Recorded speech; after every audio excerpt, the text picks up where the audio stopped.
तो अब प्रश्नावली 1.1 का क्वेश्चन नंबर तीसरा लेने जा रहे हैं। किसी परेड में 616 सदस्यों वाली एक सेना आर्मी की टुकड़ी को 32 सदस्यों वाले एक आर्मी बैंड के पीछे मार्च करना है। दोनों समूह को समान संख्या वाले स्तंभों में मार्च करना है। उन स्तंभों की अधिकतम संख्या क्या है जिसमें वे मार्च कर सकते हैं। तो हमारा टॉपिक चल रहा है एससीएफ का, क्योंकि इससे पहले जो सवाल किया हमने, जो क्वेश्चन पहला किया ना एससीएफ का क्या है, तो यहाँ पर आपको हमेशा ध्यान रखना जब अधिकतम क्वेश्चन में लिखा आता है तो वहां पर आपको एससीएफ ज्ञात करना है।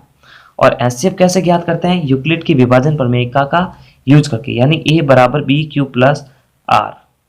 तो आपको प्रश्न के अंदर दो संख्याएं दे रखी होगी, एक बड़ी दे रखी होगी उसको ए मान लेना है और जो छोटी दे रखी होगी उसको बी मानना है। फिर इस प्रोसेस से आपको इस सवाल को करना है और फिर लास्ट के अंदर ये चीज बता देनी है कि उन स्तंभों की इतनी अधिकतम संख्या होगी जिसमें वे मार्च कर पाएंगे, यानी परेड कर पाएंगे।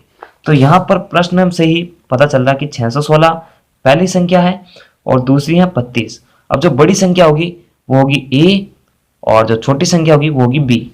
तो इनको एससीएफ ज्ञात करने का तरीका वही रहेगा यूक्लिड विभाजन प्रमेयिका से। तो यहाँ पर आप लिख सकते हैं परेड में 600 परेड के अंदर इतने सदस्यों वाली टुकड़ी है, तो परेड में निम्न सदस्यों वाली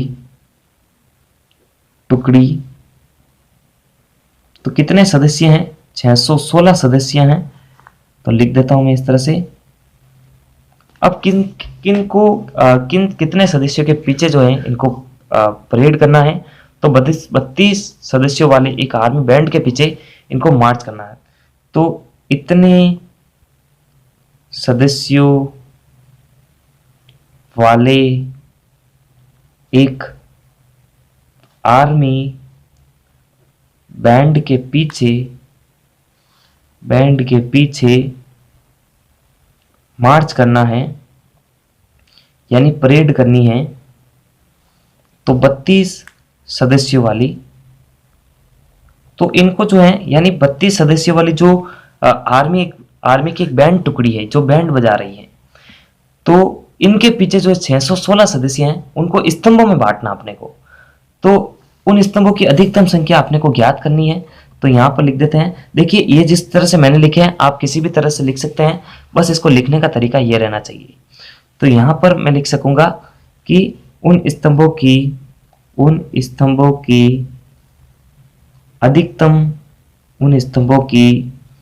अधिकतम संख्या हमारे को ज्ञात करनी है। तो इसको इसका तरह से लिख से क्वेश्चन मार्क का चिन्ह आप छोड़ सकते हैं।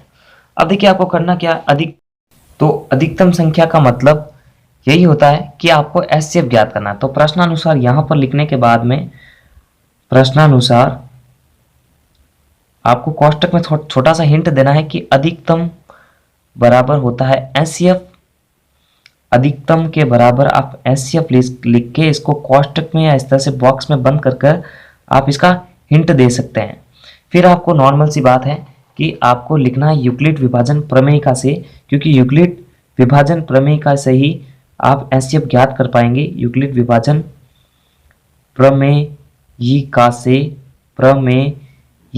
से क्या होती है यूक्लिड प्रमेयिका कि a बराबर बी क्यू प्लस आर। तो प्रश्न के अंदर जो बड़ी संख्या है वो है a, तो उसको तो आप लेफ्ट साइड की तरफ इस सूत्र के हिसाब से लिख सकते हैं और राइट साइड में आप लिख सकते हैं b।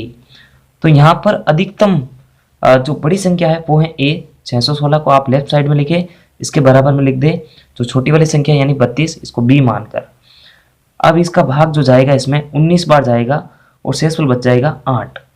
फिर एक संख्या को छोड़कर एक संख्या लेनी है, तो 616 को छोड़ के 32 को आप लेफ्ट साइड में ले आएंगे, यानी अब जो है बी ए बन जाएगा।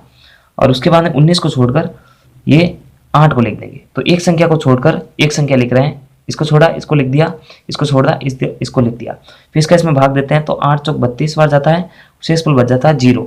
तो 0 के एक आगे वाली संख्या को छोड़कर ही एक आगे वाली जो संख्या होती है वो होती है इसका एससीएफ। तो यहाँ पर उन स्तंभों की अधिकतम जो संख्या है वो हो जाएगी 8, जिसमें सेना के जवानों को परेड करनी होगी। तो इस तरह से इसका आंसर निकल जाता है। पूरे चैप्टर के प्लेलिस्ट के लिंक वीडियो के डिस्क्रिप्शन बॉक्स में दे रखी है, वहां पर जाकर बैक टू बैक सारे वीडियोस देख सकते हैं। नमस्कार, थैंक्स फॉर वॉचिंग। आगे आने वाले वीडियो के लिए मैथ्स विद एमपी सर को सब्सक्राइब करें और बेल आइकन को प्रेस करें।